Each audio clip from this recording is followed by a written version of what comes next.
నమస్తే ఫ్రెండ్స్, నేను మీ Shravani. Welcome back to Shravani's kitchen. ఈరోజు మన ఈ వీడియోలో చికెన్ ఫ్రైని సింపుల్ వేలో సూపర్ టేస్టీగా చేసుకునే మెథడ్ని ఈ వీడియోలో మీతో షేర్ చేసుకోబోతున్నానండి. మెయిన్గా ఈ చికెన్ ఫ్రై స్పెషాలిటీ ఏంటంటే చాలా సింపుల్గా చేసిన మంచి రుచిగా ముక్క మెత్తగా ఉడికి తినే ప్రతి బైట్ చాలా చాలా బాగుంటుంది. మనం అన్నంలోకి తిన్నా లేదా స్టార్టర్లో ఇలా చేసుకుని బట్టి చికెన్ని తిన్నా చాలా రుచిగా తినేయచ్చు. అలాగే మరొక స్పెషాలిటీ ఏంటంటే ఈ చికెన్ ఫ్రై చేయడానికి ఎలాంటి మసాలాలు గ్రైండ్ చేయాల్సిన పని కూడా లేదండి. క్విక్ గా టేస్టీగా చేసుకోవచ్చు.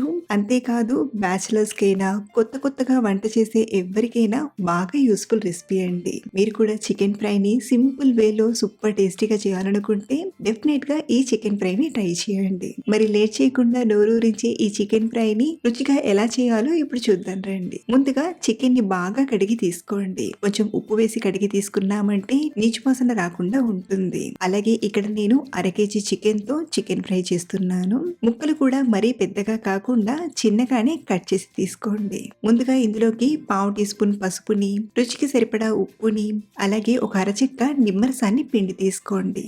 ఇలా పసుపు, ఉప్పు, నిమ్మరసం తీసుకొని చికెన్ ముక్కలకు బాగా పట్టించి ఒక 10 నిమిషాలు పక్కన పెట్టండి. దీంతో మనకు చికెన్ ముక్కలు గట్టిగా అనిపించకుండా జ్యూసీగా ఉంటాయి. సో ఇలా కలిపి ఒక 10 నిమిషాలు పక్కన పెట్టండి. ఈ చికెన్ నానేలోగా మరో పక్కన మనం అల్లం వెల్లుల్లి పేస్ట్ ని, అలాగే ఒక ఉల్లిపాయని ఇలా తరిగి రెడీగా పక్కనుంచుకోండి. ఇప్పుడు స్టవ్ ఆన్ చేసి కడాయిలోకి ఒక 3-4 టేబుల్ స్పూన్ల నూనెని తీసుకోండి. మనకు ఈ చికెన్ ఫ్రైలో నూనె కాస్త ఎక్కువగానే పడుతుంది. నూనె వేడయ్యాక తరిగిన ఉల్లిపాయలు తీసుకొని కలుపుతూ ఫ్రై చేయండి. మనం ఈ ఉల్లిపాయల్ని ఎక్కువసేపు ఫ్రై చేయాల్సిన అవసరం లేదు.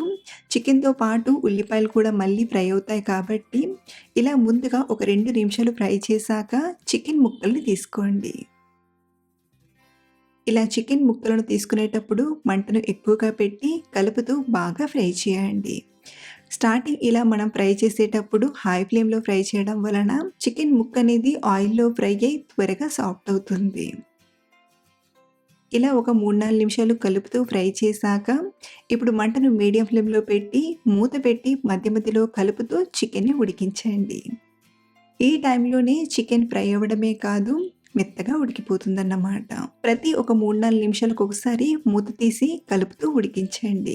ఇలా ఉడికిస్తున్నప్పుడే చికెన్ నుండి నీళ్లు చూసారా ఎంత మంచిగా వచ్చాయో. ఈ చికెన్ నుండి వచ్చిన నీళ్లతోనే చికెన్ ముక్కలు కూడా మెత్తగా ఉడికిపోతాయి. కాబట్టి మంటను ఎక్కువగా కాకుండా ఈ టైంలో లో టు మీడియం ఫ్లేమ్ లో పెట్టి మధ్యలో కలుపుతూ ఉడికించండి. ఇక్కడ నేను ఇలా మధ్యలో కలుపుతూ ఒక 15-20 నిమిషాల పాటు ఉడికించాను.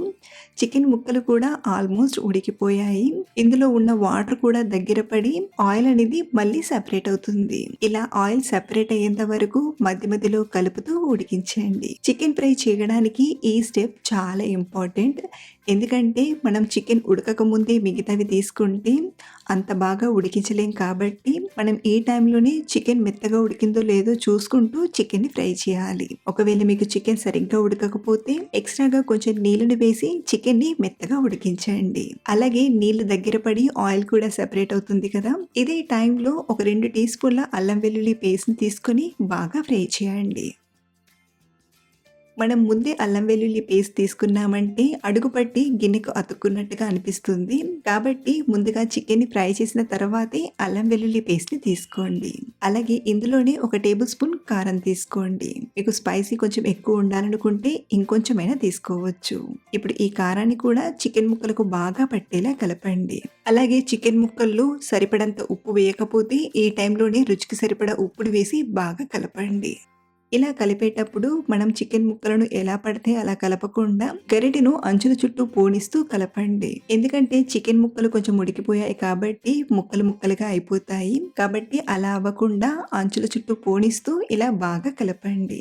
కారం తీసుకున్నాక మరొక 2 నిమిషాలు ఇలా ఫ్రై చేశాక ఇప్పుడు ఇందులోకి సన్నగా పొడుగా కట్ చేసిన 2-3 పచ్చిమిరపకాయ ముక్కల్ని, అలాగే కొంచెం కరివేపాకును, ఇందులోనే 1-2 టేబుల్ స్పూన్ల జీడిపప్పు పలుకుల్ని తీసుకుంటున్నాను.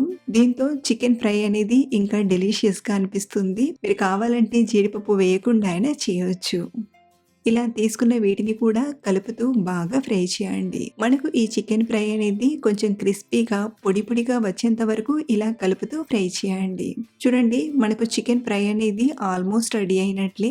ఇలా మనకు చికెన్ అనేది ఫ్రై అయ్యి ఇలా కొంచెం పొడి పొడిగా వచ్చాక ఇందులోకి 1 టేబుల్ స్పూన్ ధనియాల పొడిని, అర టీ స్పూన్ గరం మసాలా పొడిని, మరో అర టీ స్పూన్ జీలకర్ర పొడిని, అలాగే మరో అర టీ స్పూన్ మిరియాల పొడిని తీసుకొని బాగా కలపండి. చికెన్ ముక్కలకు పట్టేలా ఒకసారి అంతా కలిసేలా కలిపామంటే చికెన్ ఫ్రై తయారైపోయినట్లే. ఈ పొడులను మాత్రం చివర్లోనే తీసుకోండి. ముందే తీసుకుంటే చికెన్ ఫ్రై టేస్ట్ అనేది మారుతుంది కాబట్టి ధనియాల పొడి, గరం మసాలా లాంటివి చివర్లో తీసుకొని ఒకసారి బాగా కలిపామంటే చికెన్ ఫ్రై రెడీ అయిపోయినట్లే. చివరిగా కొంచెం కొత్తిమీర కూడా తీసుకొని మరొకసారి బాగా కలిపి స్టవ్ ఆఫ్ చేసేయండి. అంతే, సులువుగా చేసుకునే చికెన్ ఫ్రై తయారైపోయింది. ఇలా మీరు కూడా ఈ టేస్టీ చికెన్ ఫ్రైని ఇంట్లో ఒకసారి ట్రై చేసి చూడండి. సింపుల్‌గా చేసిన మంచి రుచిగా కుదురుతుంది. మీకు ఈ చికెన్ ఫ్రై రెసిపీ నచ్చితే డెఫినెట్‌గా ట్రై చేయండి. మంచి ఫ్లేవర్‌ఫుల్‌గా, టేస్టీగా ఉంటుంది. అలాగే ట్రై చేశాక మీకు ఎలా కుదిరిందో కింద కామెంట్‌లో చెప్పడం మర్చిపోవద్దు. మరిన్ని టేస్టీ అండ్ సింపుల్ రెసిపీస్ కోసం మన ఛానల్‌ని ఫాలో అవ్వండి. Thank you for watching.